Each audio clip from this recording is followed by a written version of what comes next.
In this tutorial, I'm going to take you inside one of my brand new tunes that just got signed, and I'm going to show you how I made the bass line. This one will be coming out on Adapted Records in the new year. So the bass has a reece-style neurofunk sound that was made from several instances of Native Instruments' Massive, then heavily processed with a vocoder, vowel filters, resonators, and a whole bunch of parallel effects in audio effect racks. I'm going to show you each technique one by one. Also, I wanted to let you know that if you're really serious about taking your production and sound design to the next level, and you want to move beyond what I can offer here on YouTube, I'd invite you to come and check out the Audio Weapons music production course I offer. In the Audio Weapons course, you get to follow along over 3 intense weeks as we write a track together from the ground up. You get about 17 hours of total instruction, plus you get to keep all the samples, synth patches, and Ableton templates. If you want to find out more, just click the link below in the description field of the video. All right, so let's get back to this bass patch. I'm going to give you a preview of the tune so you can check out what it sounds like.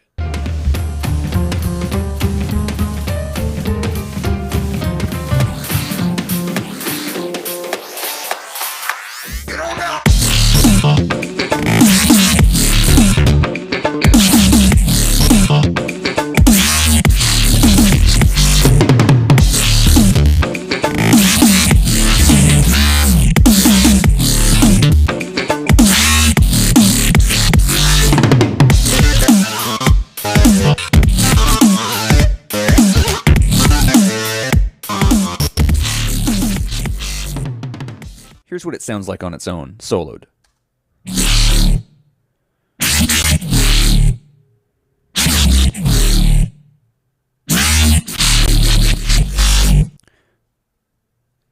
So you can see down here I've got an instrument rack, and inside the instrument rack we've got 3 separate instances of Massive, one running a sub patch, then we have a main patch that you hear through most of the tune, and then a top patch that's pitched up by 7 semitones that only comes in at this second drop here. So what I'm going to do is isolate the main bass patch and just deactivate this whole chain of effects after it so we can check out what Massive sounds like on its own. So I'll walk you through step by step and show you what I did to create this Massive patch. Very first is up top we've got a oscillator 1 running the melofant wavetable. You can see I've picked the wavetable position that's a little bit less than noon, and I've knocked all the oscillators down by 12 semitones just to put them into the bass range.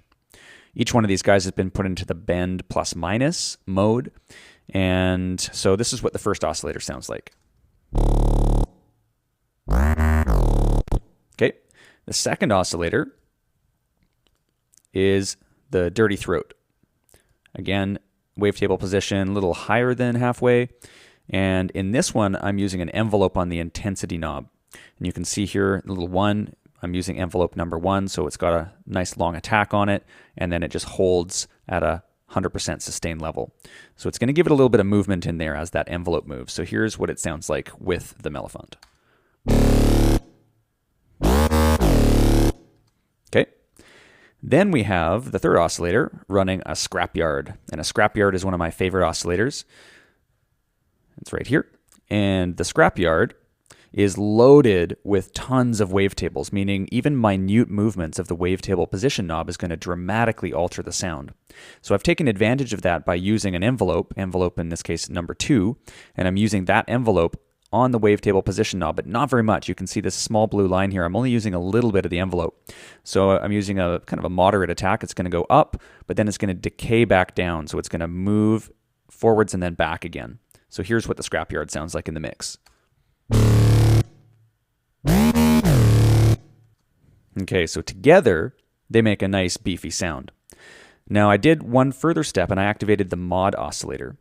And the mod oscillator I detuned down a little bit, and I'm just using the mod oscillator to provide some ring modulation on oscillator number 1. So it's using the melofant and it's giving some ring modulation, and I'm modulating the ring modulation knob right here with an LFO.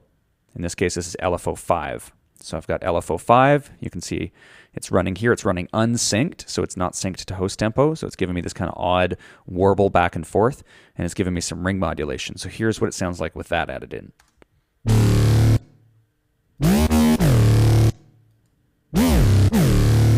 Kind of a subtle difference, but it does make a difference. Next thing you'll see is I'm routing everything up into filter 1. You can see from these guys right here. And filter 1 is running a low-pass 2 filter. So it's a very basic low-pass filter, just a small amount of resonance. And you can see I'm using an envelope here, in this case envelope 4, with a slightly different envelope setting. So I'm using a bit of a tack on it. And then you can see once it reaches the peak, it drops down to a pretty high sustain level, but not 100% sustain. It actually does knock down a little bit. And that envelope number 4 is also doing the same thing on the amp envelope. So it's going to hit, boom, and then it's going to drop. Now, the reason why I gave it a little bit of a tack on this is so I didn't need to use quite as much side chaining, because the kick is hitting every time this bass hits. And so this actually knocks the bass out of the way a little bit, both with the low pass filter using frequency and with the amplitude using volume. So that envelope is very handy in this case. So a little bit of low pass filter. Here's what it sounds like without and with. It's not a huge difference again, but I think personally that a really, really good synth patch is the combination of a whole bunch of very cool, subtle stuff in some cases.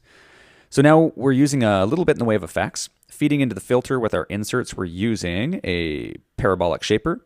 You can see I have it cranked, wet, dry. I'm giving a little bit of drive, so we've got that added in. And then up in the main effects section, you can see I'm using a brauner tube. It's this B tube, is the brauner tube. And I have it set about 50% wet, 50% drive. Here we go. Without, with. And one of my favorites, the dimension expander. So the brauner tube is basically adding in saturation and distortion. It's very simple, just beefs up the sound. And what the dimension expander is doing is dimension expander is a little bit of a different effect. It's effectively a delay. It's a very short delay. And a lot of times delays can be more effective on many sounds, but especially bass, than reverb, to give it a sense of space around it, because reverb can kind of wash out a bass sound, especially if you use very much of it, whereas the dimension expander is effectively just a very short slapback delay. You can see I have the room size turned down, wet dry is actually up, and let's just preview it without and with.